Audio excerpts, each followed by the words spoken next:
Good evening everybody. आज हम एक वीडियो आपके लिए और ला रहे हैं, ठीक है। और आज हम क्या सीखेंगे, वर्गमूल सीखेंगे। मैंने आपसे बताया था कि आपको मैं आज वर्गमूल सिखाऊंगा। मल्टीप्लाई मैंने सिखा दिया है कल आपको, ठीक है। जिन्होंने नहीं देखा है वो मेरी पीछे की वीडियो देख सकते हैं, ठीक है। और खूब सारी प्रैक्टिस कर सकते हैं उस बेस पर। आप यकीन मानिए आपको एकदम ईजी तरीके से और कम समय में मल्टीप्लाई आ जाएगी, ठीक है। अच्छा आइए आज हम रूट के बारे में पढ़ते हैं, वर्गमूल के बारे में समझ लेते हैं क्या होता है वर्गमूल, किसे कहते हैं, ठीक है। फिर उसके बाद उसके फंक्शन किस प्रकार से काम करते हैं उसको समझ लेते हैं। आइए देखिए, यदि कोई वैल्यू आपकी दिया है, जैसे ये 64 है और ये बोलता है रूट है, ऐसे रूट, ठीक है।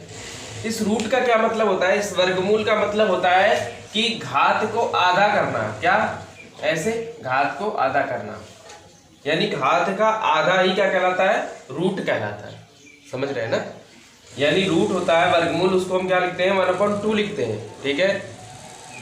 जैसे हमें स्क्वायर करना होता है तो पावर 2 लिखते हैं खाली, पावर क्यूब करना होता है तो 3 रखते हैं पावर। ऐसी वर्गमूल को हटाएंगे तो 1/2 होता है। इसका मतलब होता है जो भी पावर होगी वो क्या होगी, इसकी हाफ हो जाएगी। अब इसको हमें सॉल्व कैसे करते हैं, इसके दो मेथड है। पहला मेथड आज समझते हैं, ठीक है। देखिए क्या पहला मेथड होता है, फैक्टर मेथड। हम क्या करेंगे, 64 का फैक्टर बनाएंगे। अब यहाँ पे इवन नंबर दिख रहा है तो हम इवन से काटेंगे, 2 3 6, 2 दूनी का 4, फिर 2 से काटेंगे, 2 एकम 2 और 2 छिंग 12, फिर 2 से काटेंगे, 2 अट्ठे 16, फिर 2 से काटेंगे, 2 चौके 8, फिर 2 से काटेंगे, 2 दूनी 4, फिर 2 से काटेंगे, 2 एकम 2। देखिए यहाँ पे जिसके पेयर बनेंगे वो बाहर हो जाएगा। देखिए इस प्रकार से आपका फैक्टर बन जाएगा। अब जो फैक्टर आपका देखिए बाहर हो गया, पेयर में जो बाहर हो रहे हैं उनकी आपस में गुणा कर दीजिए।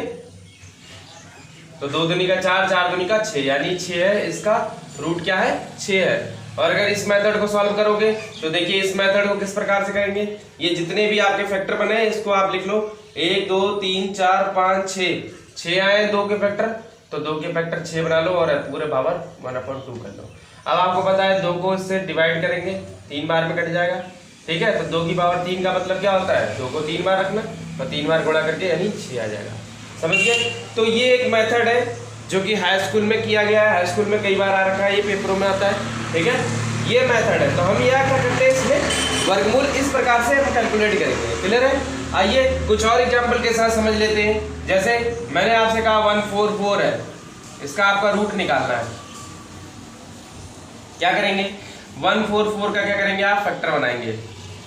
बनाइए, इवन नंबर है, 2 से काटेंगे, 2 सत्ते 14, 2 दूनी का 4, फिर 2 से 2 तिहाई का 6, कितना बचा, 1 2 छिंग 12, फिर 2 से काटेंगे, 2 एकम 2, 2 अट्ठे 16, फिर 2 से काटेंगे, 2 नीम 18, फिर 3 से काटेंगे, 3 तिहाई 9, फिर 3 एकम।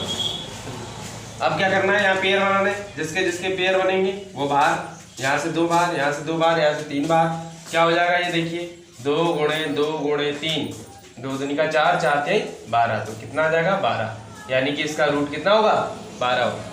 देखिए कितना इजी मेथड है। इस मेथड से आप क्या करेंगे, रूट निकालेंगे। इसको क्या बोलते हैं, फैक्टर मेथड इंग्लिश में, और हिंदी में बोलते हैं अभाज्य गुणनखंड विधि। आई बात समझ में, क्योंकि हम यहाँ पे गुणनखंड करते हैं इसलिए गुणनखंड विधि कहते हैं। आइए थोड़ा और समझते हैं एग्जाम्पल के द्वारा, ठीक है। जैसे सपोज दैट आपको दिया है 1 2 1, 1 2 1 मतलब ये थोड़ा अलग तरीका पड़ जाएगा। आओ जैसे एग्जाम्पल ले लेते हैं 1 9 6, ये हमने ले लिया। इसका आपको रूट निकालना है। कैसे करेंगे, बस फैक्टर बनाइए, 196 फैक्टर बनाओ। इवन नंबर दिखा, 2 से काटा, 2 अट्ठे 2 नीम 18, कितना बचेगा, 1 2 अट्ठे 16, फिर देखा 2 से कट जाएगा, 2 चौके 8 और 1 बचा, 2 नीम 18, फिर देखिए 7 से कटेगा, ये 7 सत्ते 49, फिर 7 एकम 7। अब यहाँ पे 7 का पेयर बन गया, यहाँ 2 का पेयर बन गया, तो कितना हो गया, 2 गुणे 7 यानी कि 14। समझ गए। तो ये तरीके हैं जिनसे आप क्या करेंगे, आप इसको गुणनखंड विधि से वर्गमूल निकालेंगे। आइए मैं आपको एक और एग्जांपल देता हूँ। देखिए सपोज दैट 324 है, 324 का अंडर रूट निकालना है। कैसे निकलेगा, आप 324 का क्या करेंगे, फैक्टर बनाएंगे। बनाइए, क्या होगा, 4 दिख रहा है, 2 से काटिए, 2 एकम 2, 1 बचा, 2 छिंग 12, 2 दूनी का 4, फिर 2 से काटिए, 2 अट्ठे 16, और क्या होगा फिर इसके बाद 2 एकम 2। अब देखो लास्ट में इवन नंबर नहीं है, ऑड है, तो हमेशा याद रखना ऑड पहाड़े से कटेगा। इवन होगा तो इवन पहाड़े से, ऑड होगा तो ऑड के पहाड़े से कटेगा। ठीक है, अब यहाँ पे देखिए इसको 3 से काटेंगे तो क्या बन जाएगा, ये 3 दूनी 6, कितना हो जाएगा 1 3 निम 27, 3 सते 21, सॉरी 3 सते 21। फिर इसके बाद 3 निम 27, 3 दिया 9, 3 एकम 3, फिर बनाओ इसके बना, इसका बना, इसका बन गया, ये 3 और ये 2 फैक्टर बनाओ, 2 गुणे 3 गुणे 3। ठीक है, 2 दिया 6 और 6 दिया 18, यानी कितने का हो गया ये 18 का। समझ गए? इस प्रकार से हम क्या करेंगे, वर्गमूल निकालेंगे। आइए इसी के साथ हम और कुछ रूट देखते हैं। देखिए क्या है रूट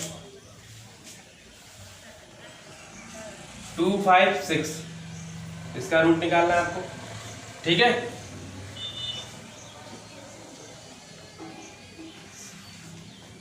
सिक्स 5 6 का रूट निकालना है, 6 7 6 का निकालो। ठीक है, और आइए इसी के साथ 2 एग्जाम्पल है आपके पास, इसको समझ लेते हैं। देखिए क्या दिया है 256, इसका हमें रूट निकालना है। देखिए क्या करेंगे, फैक्टर बनाएंगे 256, फैक्टर बनाइए, इवन नंबर है 2 से काटिए, 2 एकम 2 और 2 दूनी का 4, 2 अट्ठे 16, फिर 2 से काटो, 2 चिंग 12, 2 चौके 8, फिर 2 से काटो, 2 3 6, 2 दूनी का 4, फिर 2 से काटा, 2 एकम 2, 2 चिंग 12, फिर 2 से काटा, 2 अट्ठे 16, फिर 2 से काटा, 2 चौके 8, 2 दूनी 4, 2 एकम 2। पेड़ बनाओ, ये 2 बाहर, ये 2 बाहर, ये 2 बाहर और ये 2 बाहर। कितने 2 बाहर हो गए, रूट, इसका रूट निकालो, कितना था 1 2 3 4, 1 2 3 4, कितना हो गया 2 दूनी 4, 4 दूनी 8, 8 दूनी 16, कितना हो गया 16 रूट होगा। ठीक है, इसी प्रकार से इसका करते हैं। देखिए 6 7 6 का करिए, इवन नंबर है 2 से काटिए, 2 3 6, 1 2 3 6, 1 बचेगा, 2 अट्ठे 16, फिर 2 से काटिए, 2 एकम 2, 2 6 12, 2 निम 18। फिर देखिए अब ये किससे कटेगा, ये अब आपका ऑड नंबर आ गया, तो ऑड नंबर तो भैया इवन से कटेगा नहीं। अब ऐसे चेक कर लेते हैं। देखिए 3 आ रहा है, 9 10 6 16 नहीं कटेगा, ये कटेगा 13 से कट जाएगा, 13 तो 13 एकम 13, कितने बचेंगे 3, 13 दिया 39, फिर 13 से ही कटे जाएगा। एक बार पेयर बनाया, कितना आया इसका पेयर, देखो 6 7 6 का रूट क्या आ रहा है 2 गुणे 13, कितना हो जाएगा 26। समझ गए? अब ये आप देखो मुझे कैसे पता चला कि ये 13 से कटेगा, क्यों, क्योंकि मुझे पता है 13 से डिवाइड हो सकता है, क्योंकि ये भी एक प्रकार का रूट है 13 का। समझ रहे हो ना? हाँ, इसलिए आपको करना पड़ेगा कैलकुलेशन, मतलब मल्टीप्लाई करनी पड़ेगी तो पता चल जाएगा आपको भी। ठीक है, ये एक्सपीरियंस जितना ज़्यादा आपका बढ़ना जाएगा, अनुभव बढ़ता जाएगा, उस हिसाब से आपको सब आता रहेगा। ठीक है, बस इसे क्या करना है, पहले खुद प्रैक्टिस करनी है, प्रैक्टिस करने पर ही आपको ये सब समझ में आ जाएगा। ठीक है ना? चलिए आज के लिए इतना ही रहने देते हैं और फिर मैं आपको कल एक और विधि बताऊंगा। ठीक है।